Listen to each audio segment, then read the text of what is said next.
About to dive into another episode of Running with Scissors, the podcast that helps you understand who and what you truly are in the world. Buckle up as we unpack strategies to unlock your full potential so you can stop running with scissors and get the most out of your life, work, and relationships. Let's go!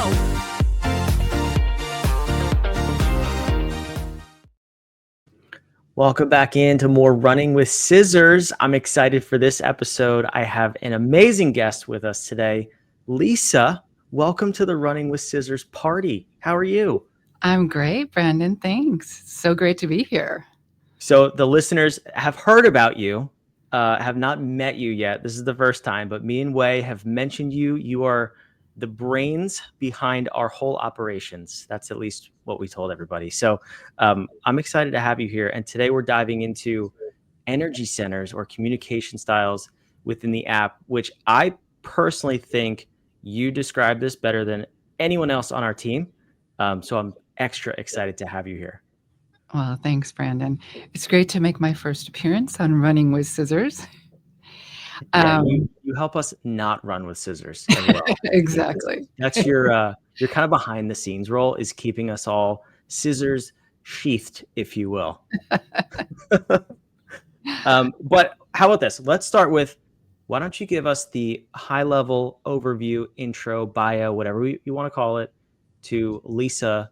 Who are you joining us at this party? All right. Well, 20 years ago, Brandon, I keep saying 20 years. I better look at the calendar again and make sure that it's, because it seems like the years are flying by. 20 years ago, I was introduced to our technology through our founder, Dr. Zana Hackett. And just by chance, although now that looking back, it's not just by chance, it was definitely orchestrated for me, because I was blown away by my results. I took the 10-minute assessment like everybody does, sat down. I got the opportunity to sit down with our founder, Dr. Zana Hackett, and she shared my results with me. And that was obviously before we had the app. And I was so blown away by what I learned about myself in this one 10-minute assessment, the comprehensiveness and the accuracy of it, that I was hooked. And, I really haven't looked back since, Brandon. I wanted, for me, I wanted to learn everything I could about myself first and foremost. And then that just inspired me to continue to share this really valuable technology with the world. So it is my life's work alongside Dr. Zana. And I just, any opportunity I have to share with people about what they can learn about their true nature through our technology, I'm on board. So I'm really happy to share about this one component with you guys today. And that's the brief history. I always joke with you guys, because you give me the floor and I could talk on and on about all the value that this technology has brought to my life and the lives of the people that I've worked with over the past 20 years. But we're so excited to have this app, and we're so excited to share all the possibilities with people about how you can utilize our app to optimize your life. Yeah, I love your story, because it's the mirror of everyone else's story on our team to some degree, which I think is fascinating. I've shared my story on this podcast. Very similar. I will say you are a master trainer, and you've been doing this for, we'll say 20 years. I think that'll just keep us all young. We'll just say 20 years forever. It'll be fabulous. But we all have the same experience. We found this thing, we met somebody, and it blew us away. We're like, there's no way this is real. And then we dove deeper, and it gets cooler and cooler. And that's why we're here talking about it and putting it into an app for the world. So I am personally excited for the business applications of it, just up-leveling the way teams communicate and interact, the way work gets done.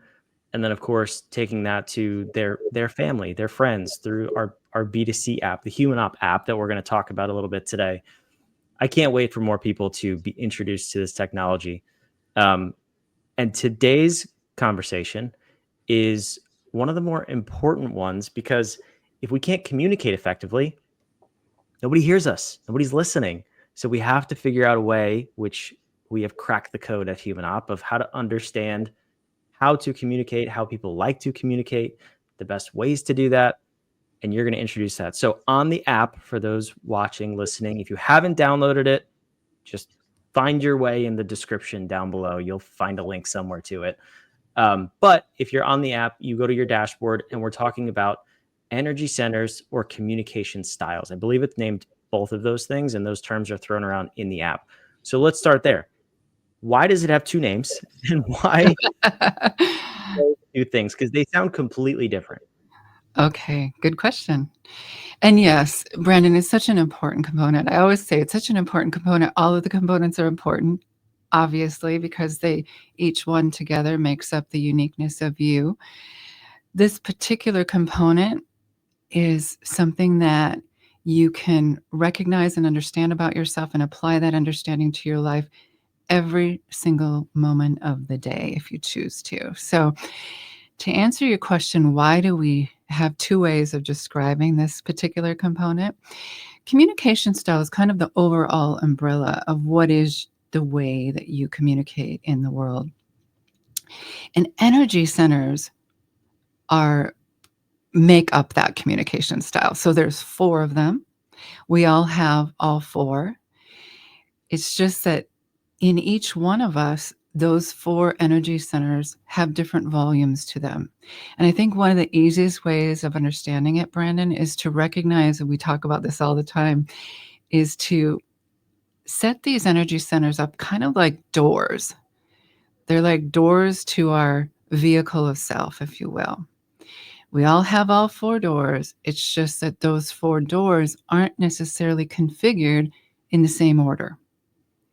And the configuration depends on how much volume each door has. So when we recognize the order in which our 4 doors show up, then we can recognize the strategies that we're going to share with you today about what you can do to open up all 4 of those doors. Because here's the key piece in here. When we open up all 4 of our energy centers in the order in which we are configured, we open up fully to the moment, we connect in that moment fully, and we commit that moment to memory. So a full communication has happened in that moment for us, and then therefore for those that we're interacting with as well. So there's 2 aspects to these energy centers, Brandon, and the first one is to recognize that we have all 4. And the second one is to recognize that there's an order to how they show up for us. And just like, we use that door analogy, just think about really recognizing that we have to find the keys to unlock all 4 doors in that order.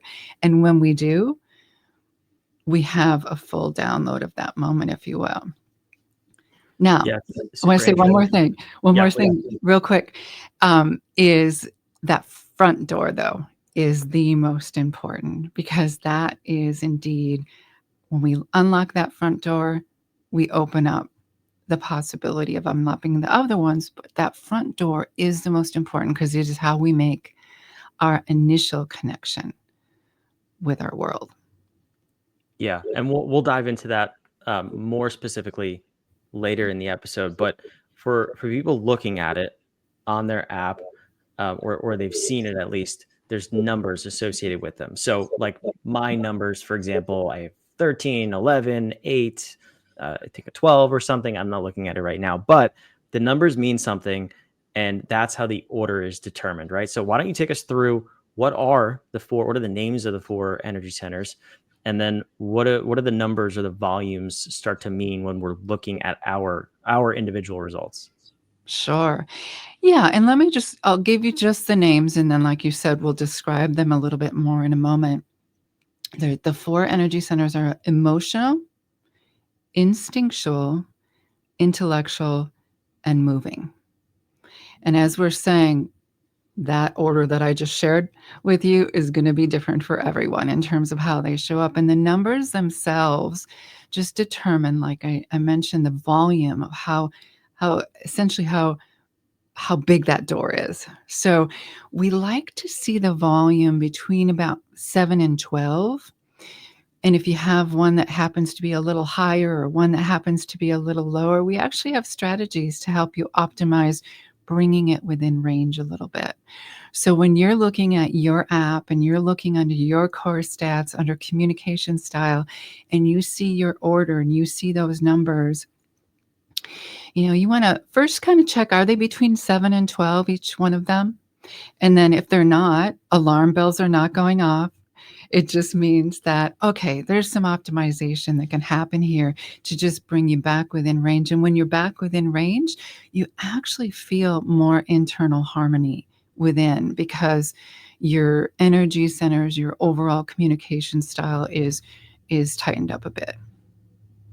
So let's talk there for a second, because what would somebody actually feel if they have a 5 or a 6, so below the range, or a 13, 14, 15 above the range? Personally, I have a 13 in my emotional center.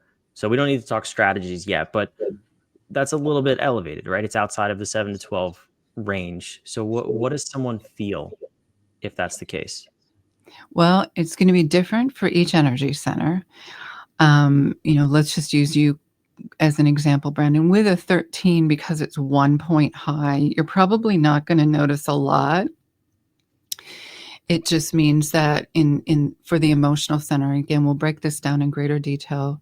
Emotionally centered people need to be around living things. So when you have a heightened emotional center, it could mean that you're not doing enough of that.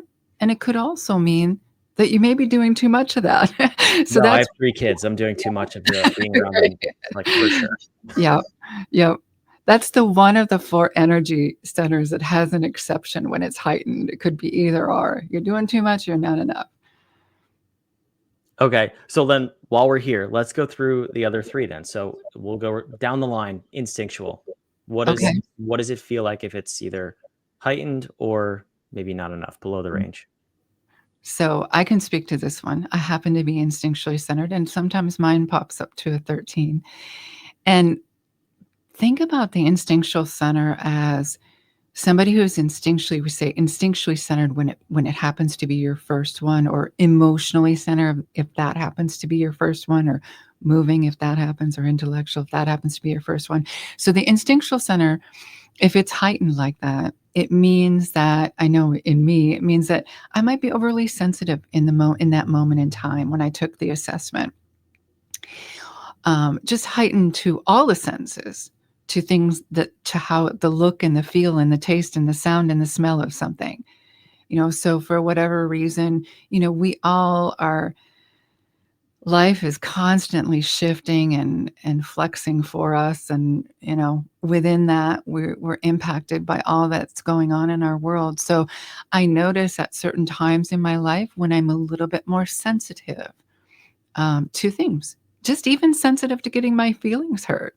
I mean, it extends to that as well. So um, recognizing that a smell, if I have a heightened instinctual center, might be really too much for me, or it might be really attractive for me.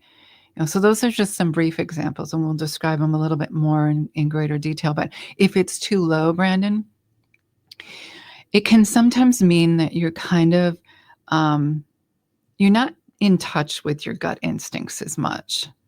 You're a little desensitized. And that can happen when it goes below 7. Just when, life hits you sideways and you just kind of tune off to your senses. So the beautiful thing is our technology gives strategies for you to help optimize and bring that center back into range again, whether it be too high or too low.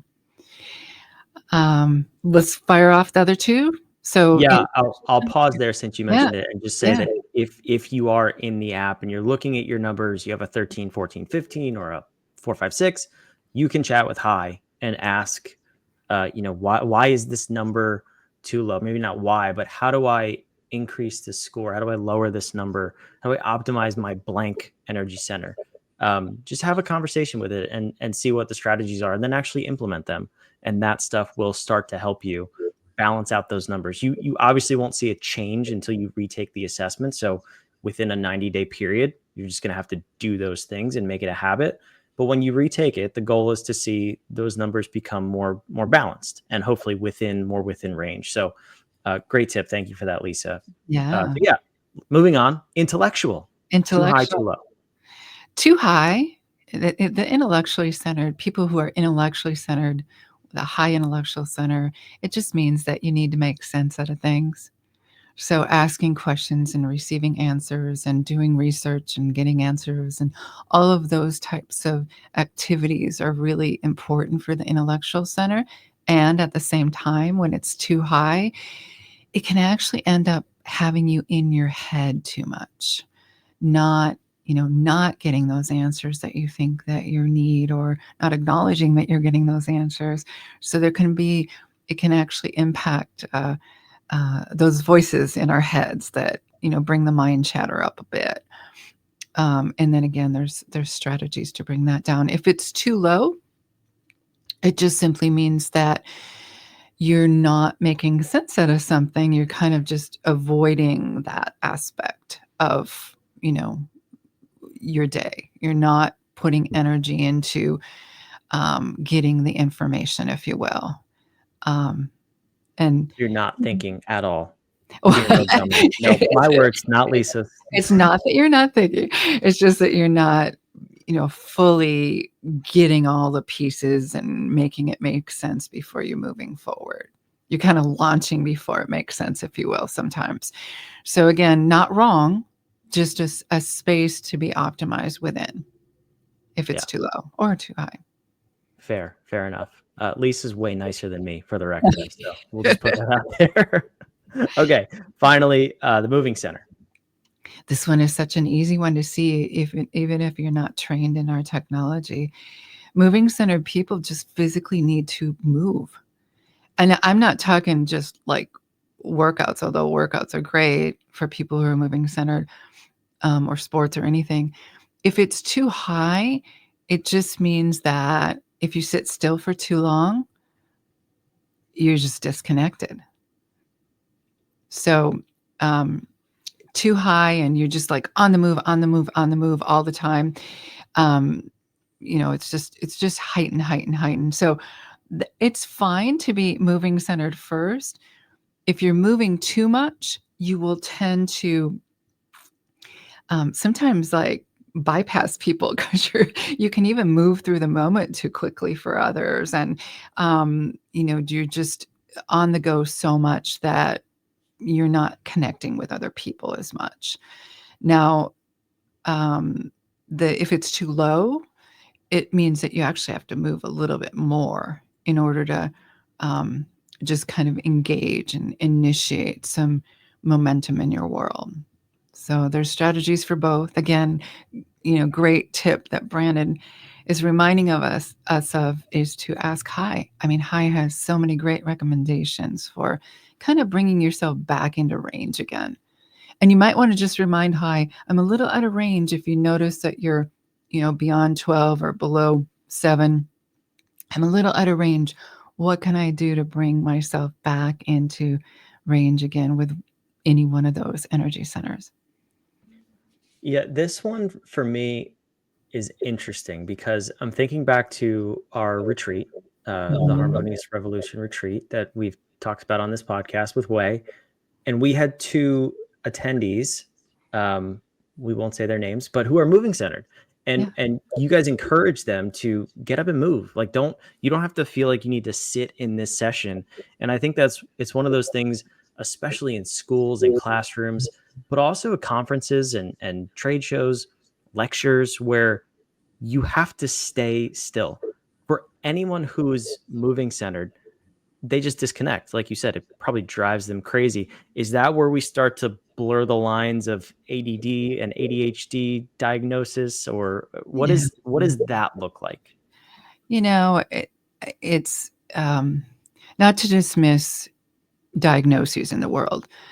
One of the things that is so important for us knowing our technology so well and recognizing that some people are just highly moving centered, and when they do indeed move, it actually brings them back into that range of being able to really pay attention. Now, what you said, Brandon, it's one of my favorite things around, when we do go out and present to groups or audiences of any size. One of the first things that I do when I'm presenting is I give everyone the opportunity to recognize, what is that front door for you? If it indeed is moving centered, like you said, we welcome everybody to walk and meander around the room. Now, a lot of times presenters might be a little bit taken aback by that, but because we understand that it actually helps the individual connect with us and download the information that we're sharing with us, and that we understand that they're listening, it's a win-win for everyone, because they're staying connected in that moment. And no different from, I was just having a conversation the other day, Brandon, with a former client of mine who happens to be a teacher, and she has used that technique with her kids in school. And she was just sharing something just the other day with me about how great it is to recognize that, some of her kids, even though they didn't take the assessment because the assessment wasn't brought into their school or anything, but she could tell they fidget all the time. And, whether they've been diagnosed or not, she gives them the opportunity to whatever, sit on a bouncy ball, or, in her classroom, they happen to have, different devices and things that they could do to help them get a little bit of that energy out, or just she has them run around the room a few times, and then the child is connected again. So whether it be children or adults, recognizing if you happen to be moving centered and you're sitting still for a long period of time, that information that you're being presented with is going in and out, let me tell you, or not even going in. It's just going out. It's not even coming in. So a really important tool to attempt, to just recognize for you, for your child, for your team members.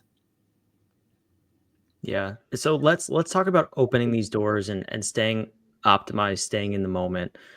And we'll go backwards. We'll start with moving, and then we can talk about, okay, whichever one is your front door, that one we need to spend a little bit more time on, and you'll walk us through that strategy too. But Yeah. so for moving, we touched on some of them, right? Get up, walk around. What can we do to open that door? And also, how frequently should we be opening all of the doors? Because that's important too. Yeah, it's a great point. And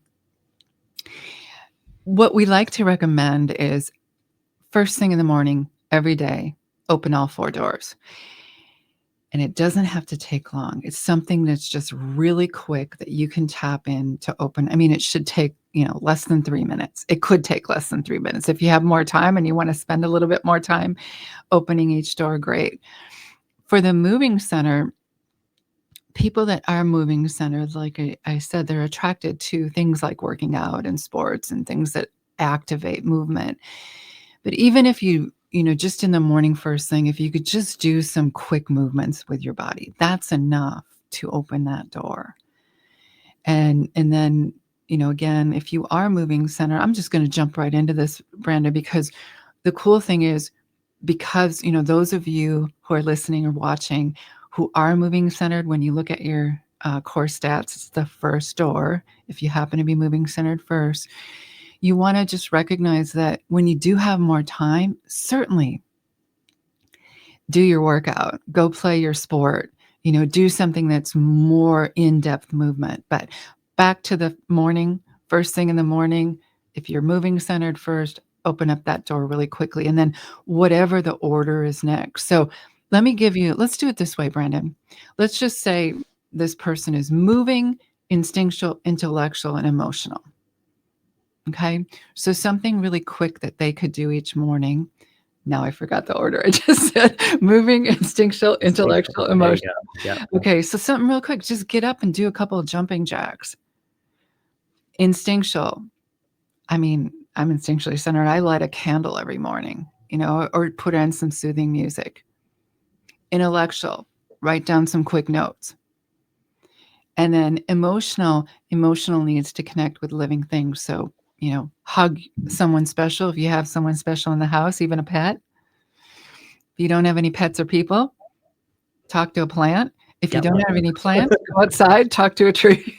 No, I'm getting goofy now, but really it's about connecting with living things. So, and it's real quick, just a quick touch. So that's something that you could do real quick to open up all four doors if you happen to be in that order, of course. But let's let's go to the next one. I'll give you a little bit, more in-depth understanding about each one. Does that sound good, Brandon? Absolutely. Yeah. So that covers moving, and then keep Okay. that in mind too. So whatever your order is, which is displayed on your core stats, you want to be opening them in that order, whether Yeah. it's in the morning or throughout the day.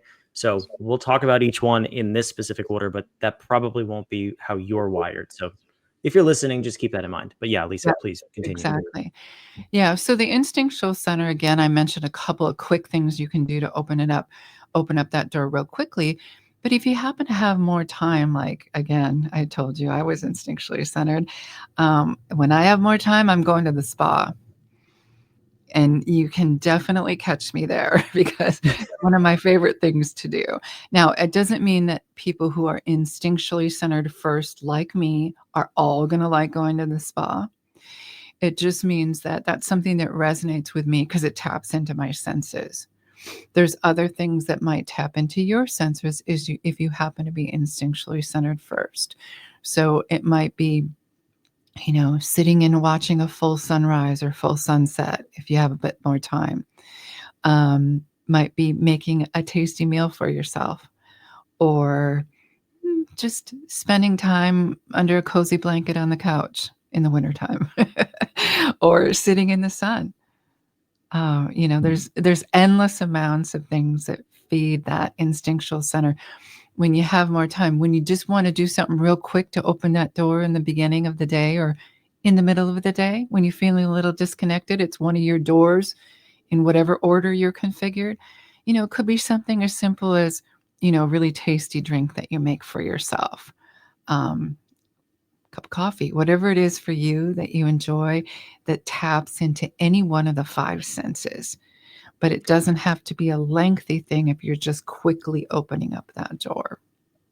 So that's interesting for me because the other three make sense, right? Like moving is very simple, Mhm. intellectual, emotional. But with the senses, with instinctual, there are 5 different senses. You don't need to touch all 5 to open that door. Is it a personal preference for which one of the 5 you touch? Because I think you gave examples of all 5, but I'm just curious about how that plays into opening that specific door. That's a really good question. And yes, you can access any one of the five senses or all of them. So Mm. the thing about the instinctual center that's a little tricky is it's very subjective to the individual, right? Like I mentioned, I love spas. It doesn't mean that every No, I person. love spas too. A good, nice massage day. Let's roll, Yeah. Lisa. This sounds fantastic. Yeah. And it doesn't mean that everybody is going to love that if you're instinctually centered. So you want to find those things for you that really light up, the smell, the sound, whether it's really beautiful music or the sights or the taste or the smell, whatever that is for you. And no, you don't have to activate all of them. I tend to like to do all of them all at once. When I'm sitting, I like to watch the sunset every morning and or sunrise every morning. And so I'll sit out there and then I notice the smell of nature and, the sights and the sounds. And, I'm probably having my tasty cup of chai that I have or whatever it is. And, whatever that is for you, you can incorporate all five senses, or you can just really tap into one of the five senses. With that being said, Brandon, it's a little bit more challenging sometimes if you're trying to understand somebody who's instinctually centered, because it's so subjective, right? The room might be really cold to one person, and then it might be just fine to somebody else who's instinctually centered. Story of my marriage. I Yeah, know. that's what people say, It's always right? too hot. I Yeah. don't get it. Yeah. Okay, so we're just gonna say that uh, this one's unique. It's very subjective. Please go chat with Hi about it. Yeah. And if we get a little bit advanced, let's go HumanOp 201 for a second. It's also gonna play into your alchemy too, right? Like if you're If you're a very high gold or a very low copper, I mean, this is going to be so drastically different what lights up this center, that it's one of those things you just have to figure out for yourself. Am I right there? Yes, very important point. And that's why, the beauty of our technology is that, yes, we're talking about one component. It's the way that all of the components fit together in you that make you as unique as your thumbprint. And so we can't ignore alchemy in anything, really, but as it relates to the instinctual center, somebody who is more highly refined, who has more of a gold alchemy or close to a gold alchemy, is going to, the look of something is going to be really important, how it looks, well, all of the senses are going to be more refined, if you will. Whereas, as Brandon is mentioning, if you have a more primitive organic alchemy, which is more of a copper alchemy, you're just going to be more in tune with the smells and the sounds and the sights of nature. And that's the difference, So the personal preferences make a difference in terms of the choices that we make to open the door to our instinctual center. This just popped in my head, and then I promise we're going to move on. Yeah. But for someone watching or listening, gift ideas with high. Oh So my you God. can prompt it and say, if I'm getting a gift for someone with an emotional center or an instinctual center and a silver gold alchemy, what's a good gift idea? There might be something there. Well, I mean, that is a brilliant idea. I'm all for it, especially I don't want to just pin guys up against women, but a lot of times guys, not all guys, have some challenges looking for gifts for their special person. I think it's all guys. I'm pretty Okay, sure well, it's I'm not going to say 100%. all, but so yeah, hi. If you know what the primary energy center of your significant other is, and you are lost for what to purchase, that instinctual center has endless amounts of things to purchase, to tap into the senses. You just want to make sure that it's not your preference; it's their preference. Yeah. So let's practice. If you're listening, me and Lisa, we like spa days. Just send us a gift card to a Yeah, spa. It'll be great. And we'll start there. there you go. I like it. Okay, let's move on. We covered moving, we covered instinctual. Whichever one you want to tackle next is completely up to you, but how do we open the next door? Okay, well, let's talk about the intellectual center. So, intellectually centered people, as I mentioned earlier, need to make sense out of things. So, if your intellectual center is first, it means that you are more aligned with asking questions and receiving answers to those questions, making sure that before you move forward on something, that everything's dialed in and it all makes sense. That you will be aligned with the information that you glean from, well, watching a documentary or learning something new, or those types of things where knowledge is at play, but it's at play to make sense out of.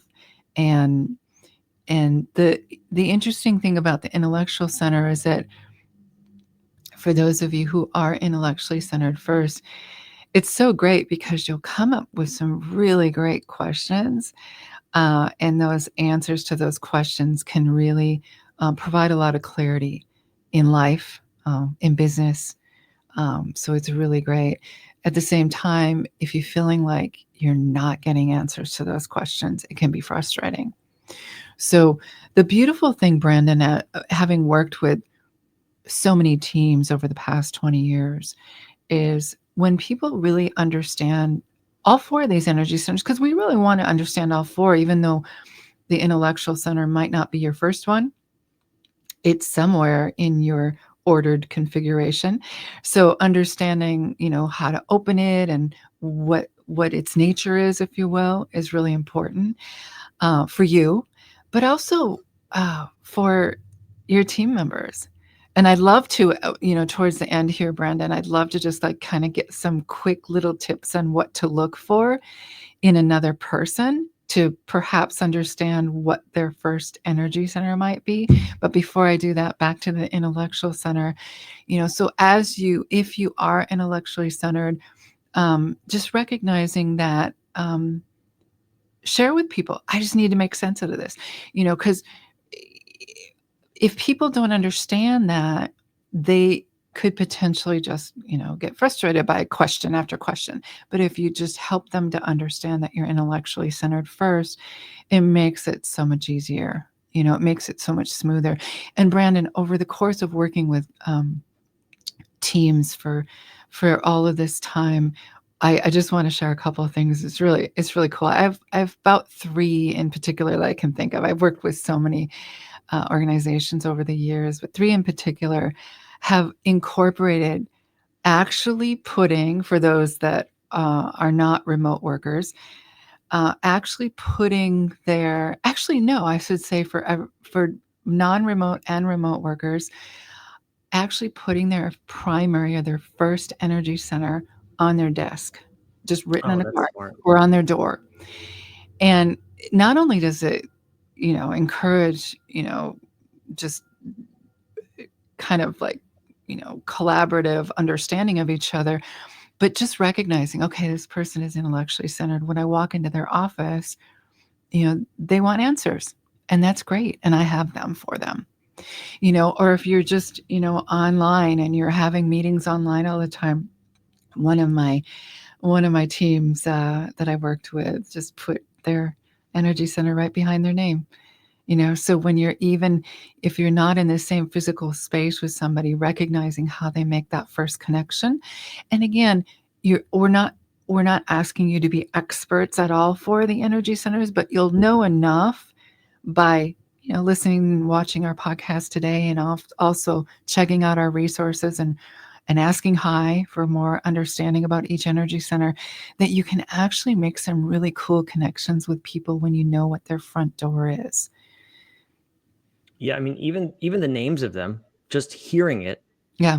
they're named so accurately that you have enough information there. If you didn't hear the rest of this podcast, Yeah. you could make some assumptions about how that person would need to receive information. So it really is quite simple. It doesn't need to be overcomplicated, like you're saying. No. We encourage you to learn more, of course, to further optimize yourself and others and those team environments.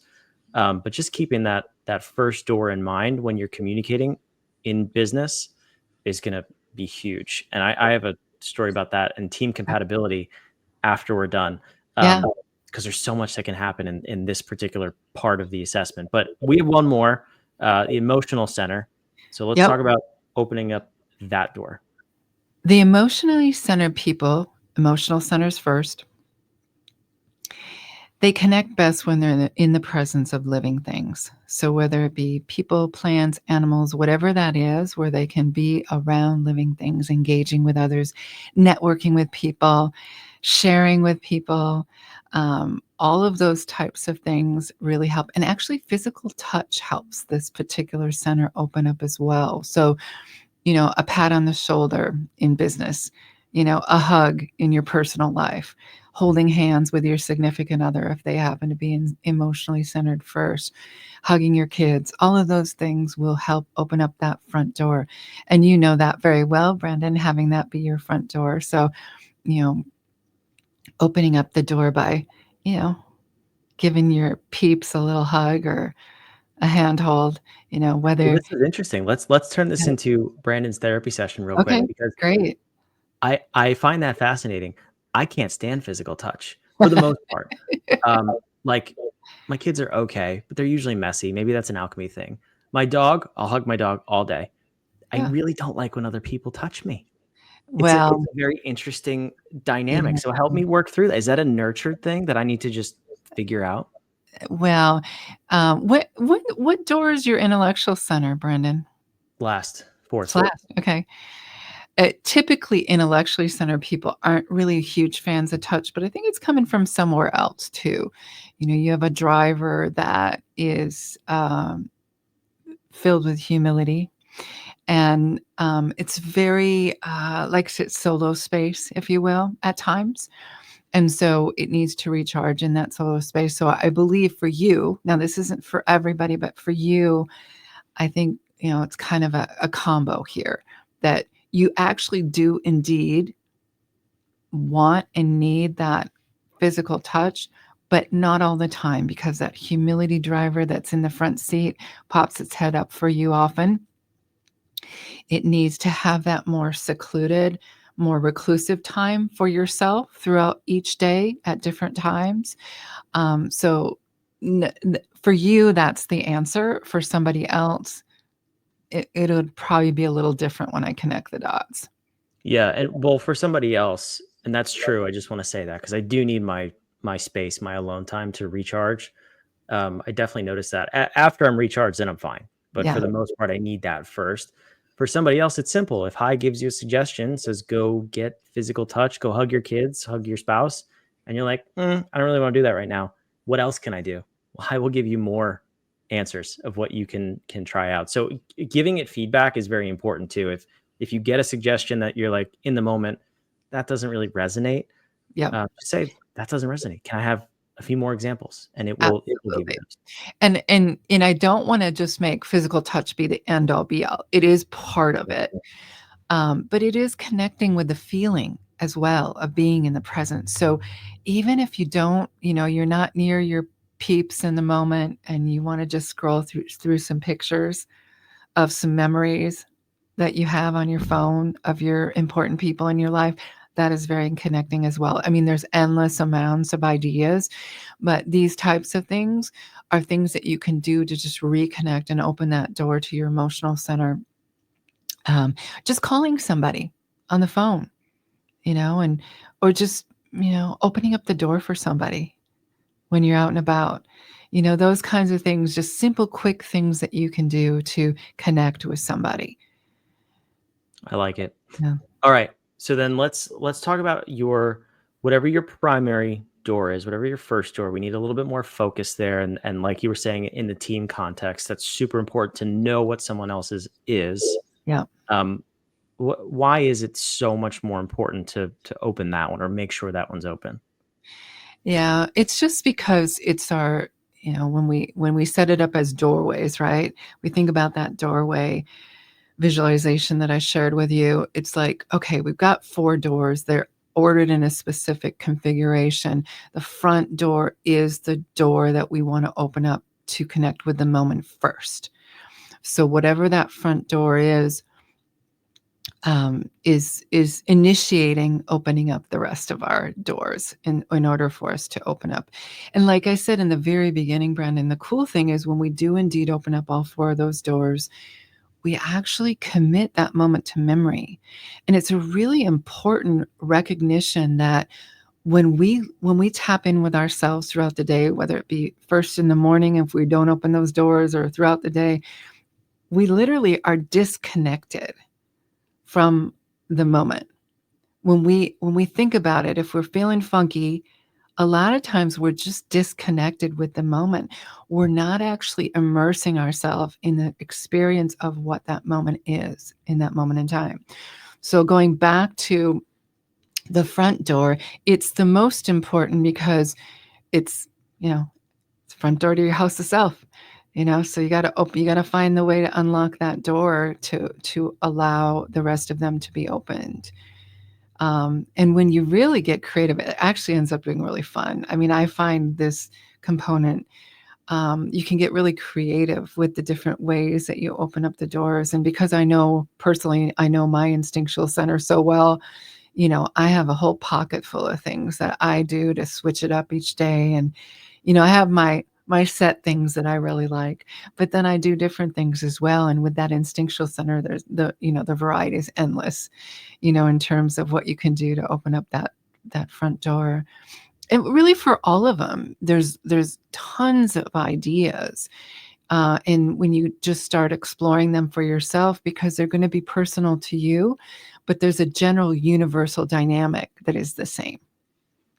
Yeah, you can get creative and we encourage you to have fun with it. It shouldn't be a chore or something to just Mhm. check off, but Yeah. enjoy it. Yeah. Experiment with it. See what works for you. Talk to Hi, see what the suggestions are. I love that idea. Now, let's talk about the importance of doing this before a team meeting. And I'll give you the backstory of why I just found out this was incredibly important. I'm sure you've known this for 20 years, obviously, But so me and Sean, who the listeners have not met yet, but we'll meet. We're recording an episode tomorrow. So I'm excited to bring you guys Sean in the flesh live. Me and him are highly compatible. But if we do not have our 4 energy centers open, we actually fall just below the optimal compatibility level on our team compatibility matrix, which is baked into our Maestro platform. If we open our 4 doors, then we're well above the compatible range. We can be highly effective working together. We can get a lot done. We can spend a ton of time together. But it was interesting to me to see how big of a shift it was if we do or don't have our doors open. The question then becomes, wow, we are probably missing out on a whole lot of opportunity in the workplace, not us, but just in general, by not taking the 30 seconds to 2 minutes to open our doors before we work with someone or have a meeting. So what can we do in real time, whether it's a virtual team, physical team, the first 30 seconds to 2 minutes of a meeting to make sure we all go through, open our doors in order, and then we're actually present for that meeting? Well, you want to have in your pocket, you want to have quick ideas for yourself. So, and then even more important, the intention that before every single meeting that you're going to open those doors, so have it, because I think so often when we experience, I mean, we've all been in business for years and we have times where we're like, oh, that went great. And oh, that didn't go so great. I'm not saying it always is because of the energy centers, but wouldn't it be great if we just knew that we just did that every time, and then the potential for that meeting to go better than you thought is greater, right? Because really, Brandon, as we keep saying, it's like you're open to the moment. Your doors are open, so you're going to connect with whatever other energy center. So here's the key here. There's some people who are configured the exact same way as somebody else. In other words, their 4 doors show up in the same order as somebody else. And when that happens, which it does happen, it doesn't happen all that much, but for those people in our world, you will have people that have all 4 doors the same. And those are the people in your life where you're just like, man, every time I'm around this person, it's just so filled with ease. There's like no disconnect with this person. Now, even if your front door is the same, you're still going to feel ease with that person. Again, because that's the front door. If the first 2 doors, still going to feel ease. But there's times when we're configured in the exact opposite. I think, is that the case with you and Sean? Yeah, Are that's you what the we were exact opposites. So it doesn't mean that you guys, like you're expressing, you actually are super compatible, but the doors have to be open first. Because once the doors are open, then we're on the same page regardless. So if you really picture those, I'm going to invite all of you listening and watching to picture 4 doors. And then to picture them labeled as instinctual, intellectual, moving, and emotional in whatever order you are. And then to picture somebody completely opposite. If you picture those doors side by side and they're just somebody doesn't open their doors or both parties don't open their doors and you're completely opposite, you're literally locked out of each other's dynamic in that moment. But that's wherein lies the importance of just for ourselves every day throughout the day, opening up the doors, and then we don't have to even concern ourselves with trying to figure out, oh, am I configured with the same? It's not about that. It's like, I'm open to the moment, so I'm going to be open to whoever I meet because my 4 doors are open. Yeah. Well, that was the interesting part for me because it's the one part of the not assessment, but one part of your vehicle that you can actually manipulate.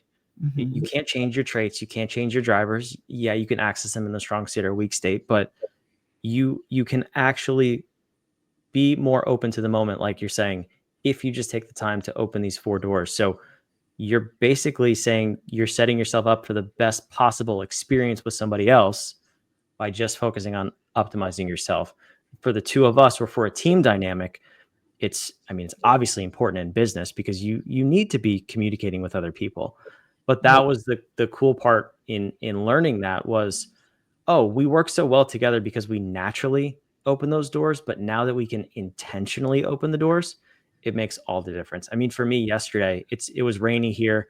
I usually go for a walk in the morning, so that's me opening the moving center. I was sedentary yesterday. It was awful. I did a poor job of opening that door, and it just I wasn't myself. Yeah. And I forgot at the end of the day. I was like, oh, what a missed opportunity today was, because I just didn't do that thing. Yeah, But and we then can when get you in that habit. notice exactly, and when you notice either way, if you do it or Yeah. not, without punishing yourself if you don't do it, but recognize, okay, I didn't do it today, and I didn't feel as connected. I did do this, open up all 4 of my doors throughout the day, and I noticed that I was more connected throughout the day, and I was connected with other people just because my doors were open. So, and this is a great segue, if you don't mind, Brandon, into just highlighting, it's not, we're not here to teach you how to understand, like, what somebody's front door is exactly, but there's some key points here that if you didn't know and you wanted to kind of maybe guess, that you could probably understand what somebody's front door might be. And I'm just going to share them. If you don't mind, I'm just going to share them. Please, Like, I actually forgot we promised this, so thank you. yeah, But yes, please share them. yeah. So if we go back to the emotional door, if somebody's emotionally centered, they actually need to be in a little bit more close, more physically close to somebody, so in proximity. And as we were talking, they actually like physical touch. So in business, pat on the shoulder, even shaking a hand connects them. At home, the hugs, the hand holding, of course, not all the time, but just that, initial connected moment, or patting your dog, whatever that might be. So if you notice that they're physically want to be in more close proximity, and also they just enjoy talking about life and, family and sharing more, they like to share, their experiences, that, they will sometimes emote a little bit more as well. Now, the instinctual, that's a little trickier to see, although if you hung out with me for a while and you listen to the words that I use, I literally use the 5 senses words all the time. I was gonna Not ask if language plays a part, because like emotional people would say, I love that, Yeah, or I'm connected to that, stuff like yeah, that, right? yeah. For the instinctual center, I'm not saying everybody who's instinctual center first is going to do what I do. I tend to say, "Oh, that feels really good," Mm. or "Oh, that doesn't sound good to me. I love the taste of this. Oh, that smell has got to go." Or when you're watching, like again, I mentioned I like to watch the sunrise and the sunset when I'm able to, and I mean, I describe it like that's so beautiful. Like it's very descriptive of the senses, the speaking about it. But at the same time, and this is a really key point about the instinctual center, if something doesn't connect for the instinctual center, it's actually written all over their face. And I have had a hard time throughout the year. I mean, not anymore because I know this. I kind of try to mask it so somebody doesn't exactly know that I like, oh, like, or if there's a bad smell or something, it's hard for the instinctual center to like mask that on their face. Um, so, I mean, again, that's pretty subjective. You're not going to sit and stare at them and wonder, oh, what is their face saying? But sometimes you can deduce that just from the experience that they're having with some sort of sensorial thing in the room. Interesting. I actually saw a clip from a podcast. I don't know the woman's name. I'll have to get it, and we'll play it on this show. But she said Mm. the feeling of disgust is actually visible on people. And this is what you made me think of this with, you can see it written all over your face. Yeah. It's when your top lip curls back and you can actually see the person's tooth. So it's like that, and the Oh, lip yeah. lifts up. Yeah, yeah, That's the yeah. visual representation of being disgusted. So I'm going to look for that on you in our team meetings from now on, whether Yeah, now you're or gonna not you agree with stare at something. me and see if I'm grimacing. I'm not I gonna love ever it. smile again, Brandon. Yeah, right. She's smiling or she's disgusted at me? I I can't don't tell. know, let me see. So again, I mean, you don't wanna like, overly examine people or anything, but the instinctual center, like this is an easy one. Typically, because over the course of 20 years now, we've done a lot of talks in front of a lot of groups, and I think one of the things that makes me chuckle the most in terms of event planning and things, and Brandon, you can probably attest to this as well, is that monitoring the temperature of the room in any kind of dynamic where that's needed is just such a challenge, right? Because some people are freezing cold and some people are burning hot. And so usually you can probably identify that the people who are kind of trying to adjust their temperature themselves, the likelihood of them being instinctual center is great. Again, my point in sharing this with you isn't so you're just, examine people and try to, figure them out. But there's some key points that you can kind of tap into that recognize that they're a little bit more sensitive. And that's what this particular energy center is, a little bit more sensitive to the tastes and the sights and the sounds and the smells. And of course, as you mentioned, Brandon, that's determined as well. It brings it up to a whole new level when you take into account their level of refinement through their alchemy. Yeah. I will say, though, for that particular center and event planning, I don't think we had that problem at our retreat in February because it was just absolutely perfect. So you should come if you're watching or listening. We're doing another one in October. We'll put the link down below, but it's perfect. You don't have to worry about your instinctual center being triggered. I have to say, and I can attest to this because I'm highly instinctual centered, I was not cold or I was not too hot the entire time. The temperature was perfect. The food was fabulous.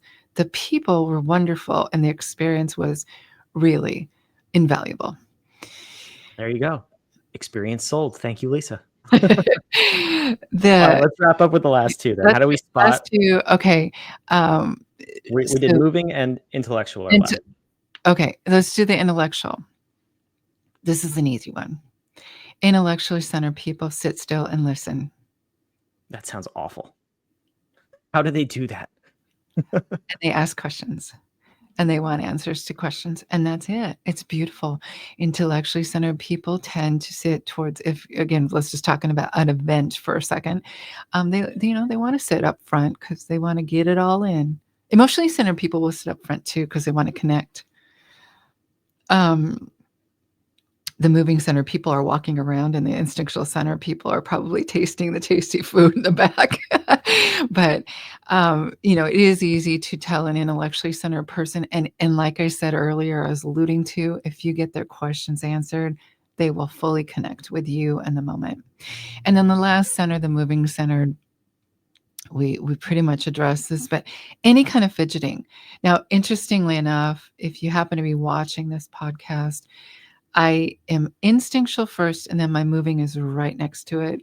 So I tend to move a bit more when I'm talking, and it's only because I'm connecting. My innate desire to connect is happening through, that instinctual, and then the moving is really close to the instinctual. But if you just look at, if you are moving centered and you tend to fidget a bit, that's okay. You're just, your innate intent there is just, you're trying to connect, especially if you're sitting on a Zoom call for a long time. Fidgeting in the chair is perfectly fine. If you have to, turn your video off when appropriate to do a couple stretches, perfectly fine. I'll just say it's perfectly fine for me. Jumping jacks mid-meeting. I will say the carpet under here is worn out because I'm fidgeting all day long. Yeah. I mean, we have little devices. I mean, it's so fun. We have little devices, and I'm actually going to bring some, Brandon, too. I know people can walk around the room, but like when fidget spinners were big and stuff, I still have fidget spinners from the early days of us providing, little things that people can do while they're learning so that they can just still stay engaged. So yeah, get up, do what you need.